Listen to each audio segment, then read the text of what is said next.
Welcome to the Worthy House, where we offer reality focused writings on a variety of topics, often on history, politics, and, in general, on human flourishing in a post liberal future. I am Charles, the maximum leader of the Worthy House, and today we are reviewing The Value of Everything Making and Taking in the Global Economy by Mariana Mazzucato. I have long known in my gut that usual measures of social wealth, most of all GDP, are fraudulent, and that they falsely identify value where there is none. I've intuited we were all being lied to, and that those who assured us that ever more value is being generated by our society by what appear to be objectively valueless activities were, at best, hiding something. This outstanding book by left-wing economist Mariana Mazzucato explains what is being hidden, what hard truths are being avoided, and what she thinks we should do about it. And while I don't agree with all her prescriptions, or with her rosy view of government competency, the first step on the path to self-improvement is admitting you have a problem. Others have tried to explain the corruption of the modern economy, such as Rana Foroohar in her dreadful Makers and Takers, but Mazzucato succeeds where they failed. Her core claim is that much of what is passing for value creation is just value extraction in disguise. What is value is the heart of this book, along with who creates value. And if value is defined not just as bargain for exchange, it alters who and what can and should be viewed as productive of value. Most of all, this book is an attack on the financial industry as extractive and unproductive, something I have also long believed, but could not precisely say why, even though I have a lot of direct experience with that industry. Since the financial industry has hoodwinked and bribed much of the world, especially conservatives, into thinking it is a key component of economic growth, and that attacks on it are attacks on the free market and on apple pie, this is a heresy. But a heresy that is also an essential truth. No surprise, Mazzucato begins by explaining value. At its heart, it is the production of new goods and services. This is obvious, in a way, but frequently overlooked, ignored, or distorted. In my usual thought experiment, 20 people sitting around in the savannah who do nothing at all except eat and drink what is at hand produce no value. Mazzucato adds the qualifier that not all value, which for her is functionally the same thing as wealth, is net positive because of externalities. A factory that produces new goods but pollutes creates less net value than if it did not pollute. Similarly, a gender studies or Latino studies professor pollutes society and creates negative net social value, though that's not an example Mazzucato gives. Conversely, value extraction is activities focused on moving around existing resources and outputs and gaining disproportionately from the ensuing trade. Thus, determining what is a productive activity is the key to understanding value. In the modern era, since the late 18th century, variations on defining the production boundary have been used to make this determination. Activities inside the boundary create wealth, activities outside extract it. Today, economic orthodoxy views the production boundary as encompassing all bargained for exchanges. If a price is paid, value exists. Mazzucato rejects this, holding that some prices paid result in unearned income not representing value creation, a throwback concept, and that some activities currently viewed as creating value actually destroy value. The first third of the book is a history of economic value. This is a quintessentially modern debate. Until the late 17th century, economic value was essentially a moral question, revolving around virtuous behavior and contribution to the common good. With the changes wrought by the discovery of the New World, in particular the massive influx of metals, threads of abstract economic thought began to crop up, initially of the mercantilist sort. Roughly, the idea that the more metals a country retained, the better. And to measure whether a country was advancing or retreating, the concept of national income was born. William Petty, surveyor to Oliver Cromwell and secretary to Thomas Hobbes, had the insight that viewing each country as a closed system, income and expenditure aggregated the same, ignoring savings, and thus if he could estimate national expenditure, he could estimate national income.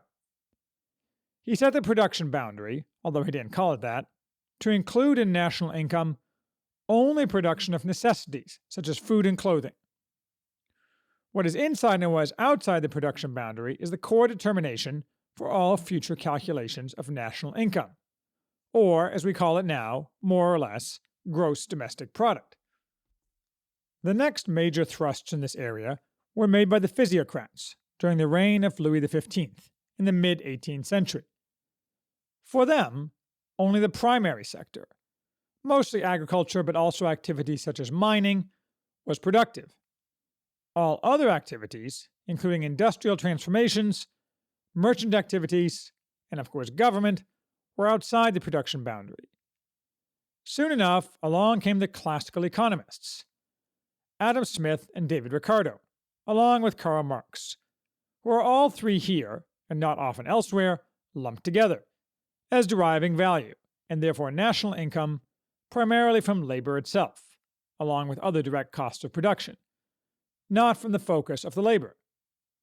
Smith set the production boundary to include any activity involved in production, because it creates value, and to exclude services, lawyers and the like, and government, as well as household production, which do not create value but live off the surplus created by others. For Smith, using generated wealth to produce more was the key to national growth and success. This would avoid the example of Spain, which under mercantilist theory should have been in great shape because of the enormous amounts of metals it absorbed, but it did not become more productive and so sank back into poverty.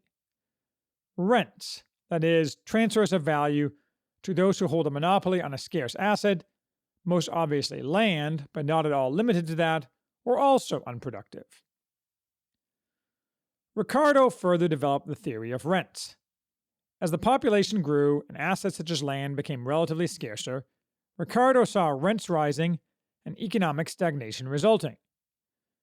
Here we see telegraphed Mazzucato's theme that most of the modern finance industry is not productive, but a seeker of and gorger upon rents. For Ricardo, consumption to allow more economic activity, as by industrialists, was good consumption. Consumption of frippery was bad consumption. Ricardo, however, included services within the production boundary, as long as they were part of productive processes. Government services were, though, by definition unproductive. True, Ricardo was focused on war spending and ignored activities such as infrastructure spending. Marx followed Ricardo in seeing labor as the source of value, but differed in seeing the extraction of surplus value from workers as the key engine of the modern industrial economy, and also the creator of alienation in the workers.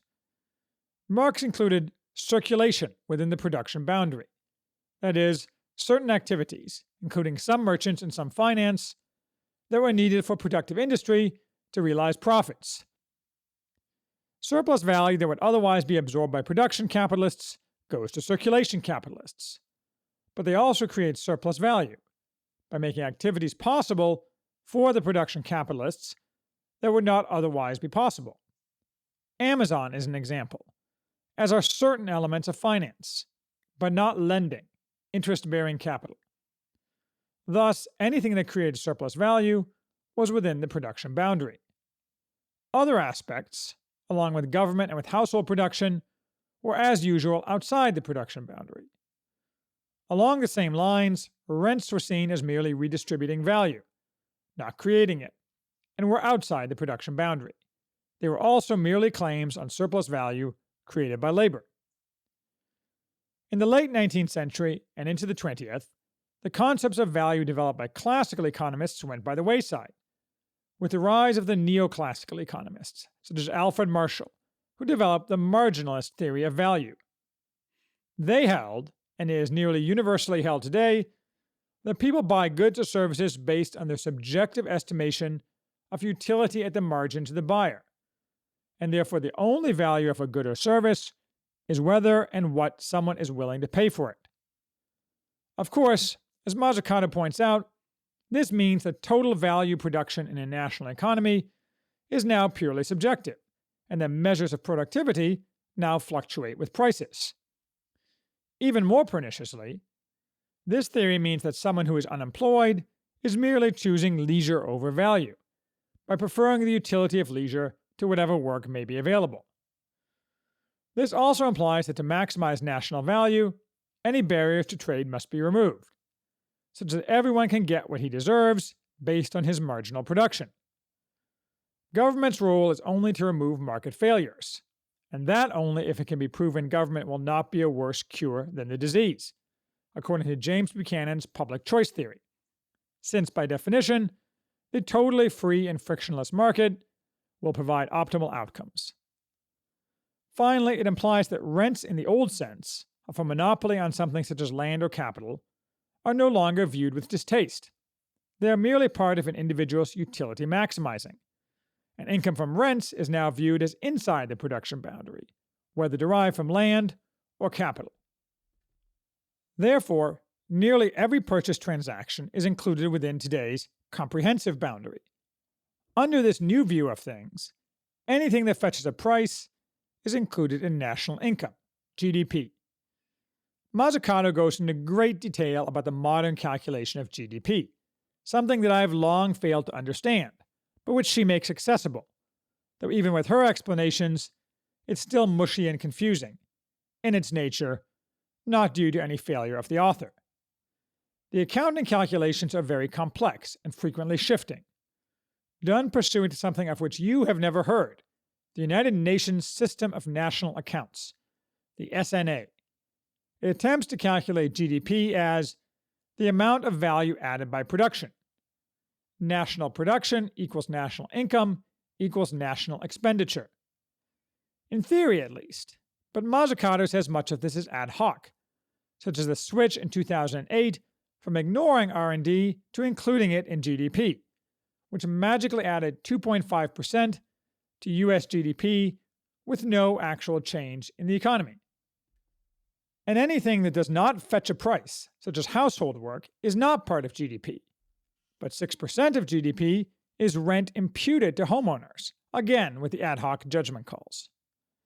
Government spending is included in GDP only for amounts government spends as an actor, excluding transfer payments such as pensions and unemployment benefits, which show up in GDP as part of household spending. Government is ignored in calculations of production, something to which, again, Mazzucato objects, since she views government as very often a value creator. The explanations here don't answer some of my questions, though. Where does money borrowed from the Chinese show up? Given the level of foreign debt we incur, national expenditure would seem to grossly exceed national production and national income. Or is the debt transferred to national income and national production by government spending?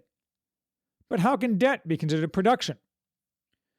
Or to take another question that fascinates me, how about California? We are always told how big California's economy is, how important it is to our country, how it contributes so much to national value. We are told if California were independent, it would be the world's fifth largest economy. We are, of course, told these things to suggest that being run by people on the far left, woker than woke, is totally compatible with economic success, and that red states are parasites upon the awesome success of California and New York. I went exploring to determine what it is that makes up California's GDP through statistics provided by the Bureau of Economic Affairs. The vast majority is things that do not, according to Mazzucato, actually result from the creation of value. 47% is FIRE, finance, insurance, real estate, professional and business services, or information. 12% is manufacturing. 11% is government and government enterprises. 10% is education and social services. Wholesale and retail trade is 11%. And collectively, agriculture, construction, transportation, utilities, and mining are 13%. Thus, what normal people regard colloquially as productive, manufacturing and other forms of real new value creation, is around 25% of the total. Maybe 35%, if you optimistically include part of education, information, and business services, though the latter is probably mostly transactions costs, such as lawyers imposed by the government and plaintiffs' lawyers engaging in legal extortion. But then, from that maximum of 35%, you have to take away what is really not part of California at all. For example, it appears that any corporation headquartered in California has any capital investments included in California GDP, regardless of where the investment takes place. Along similar lines, presumably information includes revenue Google obtains from selling advertising, facilitating transactions that occur mostly totally outside California, and revenue derived from server farms, mostly located outside California. If calculating GDP by the production method, are all iPhones produced attributed to California's GDP? I'm not sure.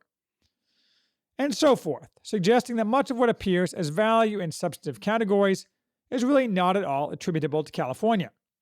It is either fictional, not value at all, or tied to California merely by accounting convention.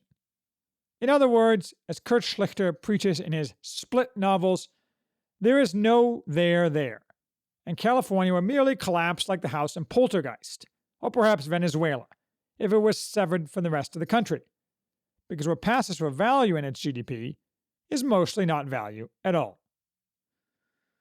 Mazzucato's history is warm-up to her main application of an accurate value framework, objecting to the finance industry's output being included in GDP at all.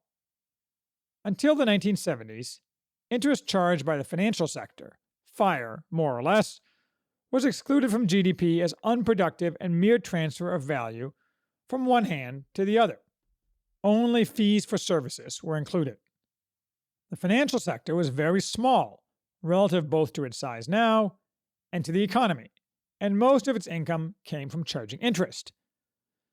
Yet in the 1970s, all financial activities were redefined and recategorized as productive financial intermediation and included in GDP, which is a logical consequence of the marginal utility theory of productivity, but makes little objective sense.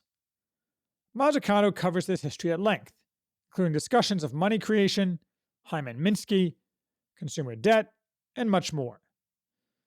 She also discusses the problems this view creates, such as that rising interest payments due to rising debt are illogically and damagingly counted as increases in national production.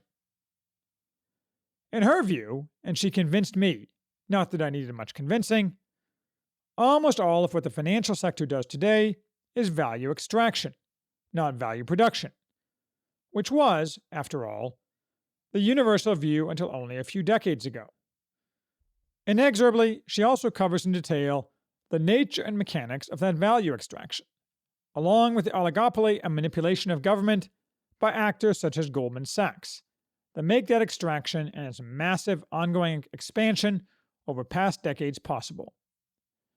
When I come to power, among the first things I will do is utterly smash Goldman Sachs, including confiscating from its malefactors, past and present, the wealth gained from participation in its many crimes, such as the 2008 bailouts of the Lords of Finance at the expense of the rest of America, and forbidding any participation in any level of government by any person who has ever worked for Goldman Sachs.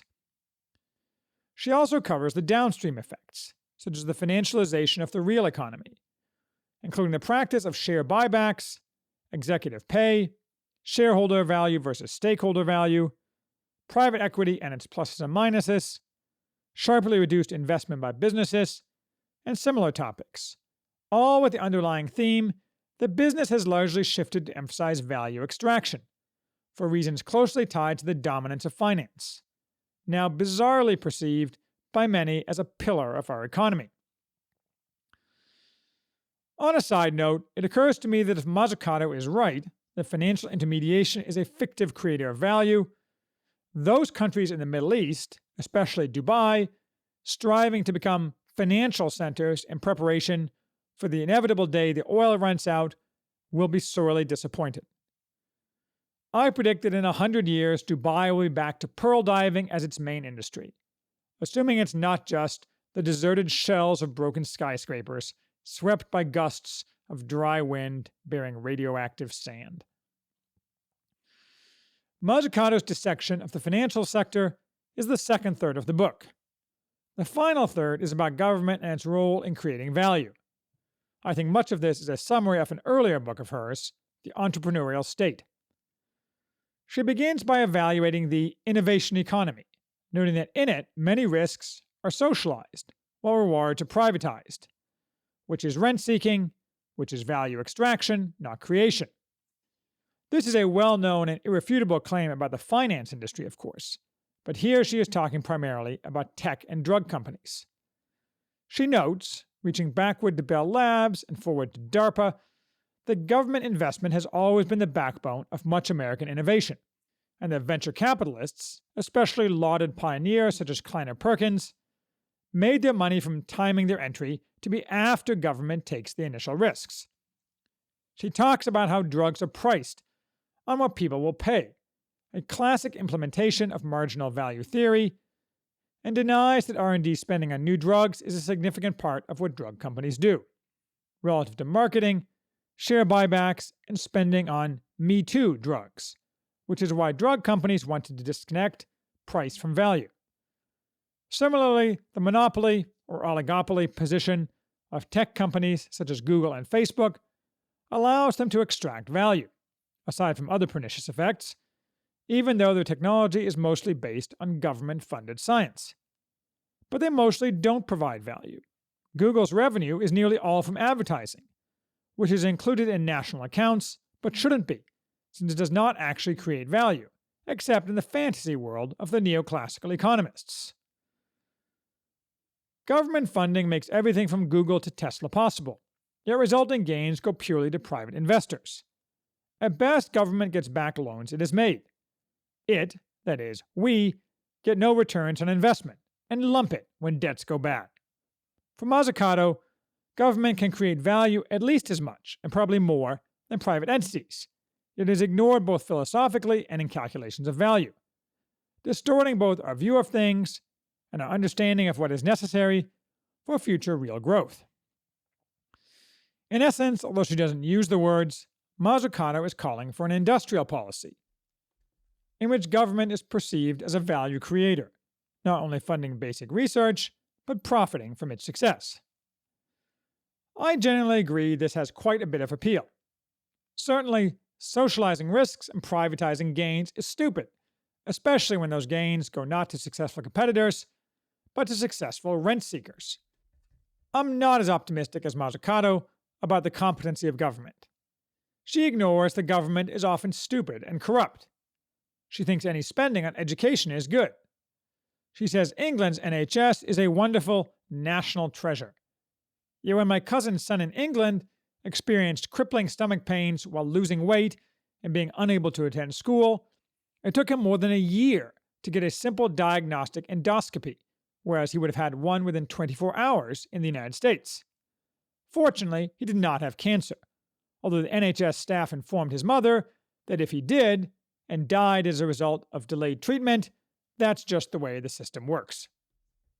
Then they threatened her that if she dared to seek any form of supplemental private diagnosis or treatment, they would refuse to see or treat her son at all, ever. Mazzucato offers no evidence at all that the modern American government, a bloated nightmare of overpaid leftist bureaucrats, mostly fat and woke, could duplicate the success of 1950s government funding of successful innovations. It's a nice dream, but it's time to wake up. If government is going to add value, we're first going to have to dismantle the administrative state and then replace the ruling class with a virtuous ruling class, from which competent bureaucrats can be drawn. Although, to be sure, woke capitalism is also falling down on innovation, and it will also have to be taken in hand.